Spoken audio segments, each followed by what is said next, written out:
welcome to Red Ice Creations Radio. This is Henrik Palmgren and we are recording from the west coast of Sweden. New or regular listeners, thank you for tuning in. I'm glad you're along. We're up for an interesting program today.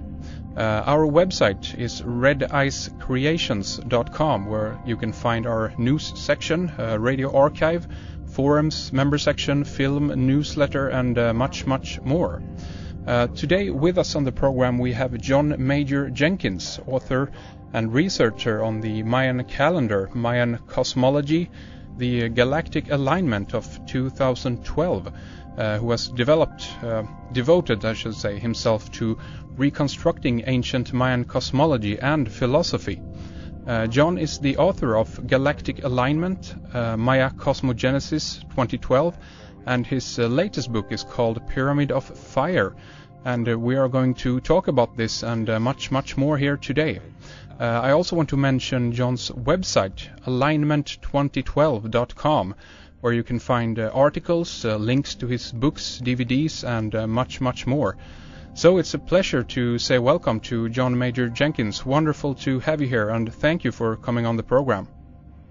Oh, you're welcome. I'm very glad to be here speaking with you today.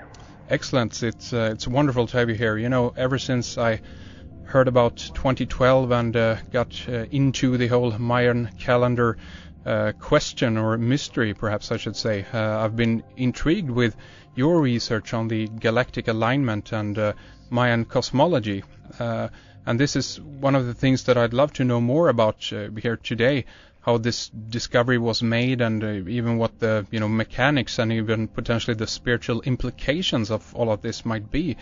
But to get a little bit of background, though, I'd like to begin to ask you how long you've been studying the Mayan calendar.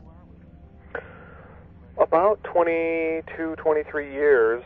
I became interested in it pretty early on in life, and sort of as an outgrowth of my general interest in Native American teachings. I live in Colorado, and I'm originally from Chicago, but I moved out to Colorado when I was 20, and that put me a little closer to some of the Native American cultures that live in the middle part of America, and I visited some of the cliff dwellings in Colorado, which are quite striking dwellings carved out of the cliff faces in the southwest and the Four Corners area. And I was inspired pretty early on by reading Frank Waters, an American author who wrote books like The Book of the Hopi, Masked Gods, and a very striking book called Mexico Mystique. Came out in 1975, so it'd been around for a while. Mm-hmm. But Frank Waters really pioneered looking at the Mesoamerican calendar and trying to plumb the depths of its spiritual and cosmological implications. Interesting. Was there an event or any particular research that really nudged you into this direction? Well, my path sort of began as being sort of scientifically minded at a young age, and voraciously reading pretty much everything I could on whatever it was that I was interested in, and science led into philosophy. I think there was an innate kind of questioning of what is reality. And a lot of people have that, and a lot of people then pursue various things. And in my path, it led me to the Oriental religions, and deeper into philosophy and religions and so on. And I guess I'd have to say that I had somewhat of a spiritual glimpse pretty early on that convinced me that there were the reality of spiritual dimensions and so on. So with that as a basis, I was attracted even more to Native American teachings. It seemed to me that there was a wisdom inside of Oriental religions and Oriental metaphysics, as well as Native American metaphysics, that spoke to that sort of supplied answers that our own, Western science really didn't get into so much. So, pretty early on, I realized that the Maya people down in Mexico were still around. There was sort of a bit of a misnomer around that. People sometimes think that the Maya just completely disappeared and there's no longer any Maya around today, but that's not true at all. And in my reading, I found the books of like Barbara Tedlock. She's a ethnographer who lived with the Maya people in the highlands of Guatemala in the 1970s, and she studied the 260-day sacred calendar, the Vulcan calendar. And so really I think the thing that triggered the whole focus and commitment to exploring the fringes with Mayan cosmology occurred after my first trip that I took in 1986, so quite a while ago now. And I was gone for 4 months, and I traveled in Mexico and Guatemala and Honduras and Belize, and wanted to visit all the, of course I had sort of a romantic notion about the crumbling ruins or something, but I wanted to also speak with Mayan people in the villages in the highlands of Guatemala. And that first trip really began a series of trips that I undertook in the late 80s and early 90s, and I ended up living and working with different Mayan groups on several occasions, and also doing a little bit of, sort of like student service work in the villages and delivering relief supplies to different villages in the highlands too. So all of this was going on, and my interest in the Maya calendar and the Maya people was deepening into the early 90s when I started to write articles. Interesting. I do want to ask you here fairly early on about a documentary that I saw many years ago that actually ran on Swedish public broadcasting channel SVT, and I don't remember the title of this piece. I think that this actually was a collaboration between Danish TV and Swedish TV. Yes. Do you remember this? Oh yeah, of course. It was called The Fifth Gate, and it was produced by Milton Media. Bente Milton was the producer and director of that, and it was right after my book Maya Cosmogenesis 2012 came out in 1998, so they had me come to Copenhagen. Okay. And I did an interview with them, and they really had a nice focus on Hopi prophecy. Exactly. This was kind of the first one that I saw on this subject, and it really kind of got me very interested in the overall themes of going in between the Mayan prophecies and also connecting with the Hopi prophecies. And I thought it was a very excellent documentary, and I'm glad that it was quite a few years ago, I guess, but I'm glad that you remembered it. Can you run the name, by the way, by me again, with the producers of this? The Fifth Gate? Yeah.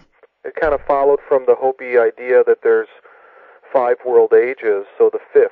We're approaching the end of the 5th, and so we're at the 5th portal, or the 5th door, and Milton Media, thank you. Okay, and, interesting. And that's, they're in Copenhagen, I believe, and I was very happy to be involved in that. It really was a documentary that treated the subject in a serious way, and in a way that respected the knowledge, inside of the Native American material. Exactly.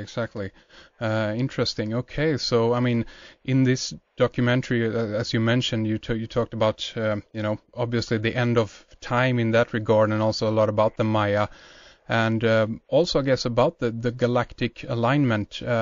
And this is something that is very interesting, and I want to kind of hear a little bit of the background on this, if you will. How did you first come across this information, about the galactic alignment? Yeah, this is really an important history of an idea, I think. In fact, I have an appendix in my book, Maya Cosmogenesis. It's called History of an Idea, and it traces how this idea of the galactic alignment seems to have emerged into the collective discussion. And I've done my best to sort of trace that. And basically, maybe first we should sketch what the galactic alignment is.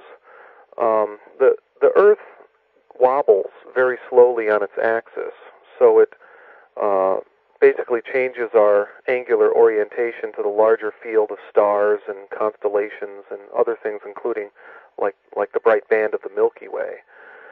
So with this Earth wobble, the solstice points and the equinox points, where the sun is located on the solstices and equinoxes, is constantly shifting in relation to the background features.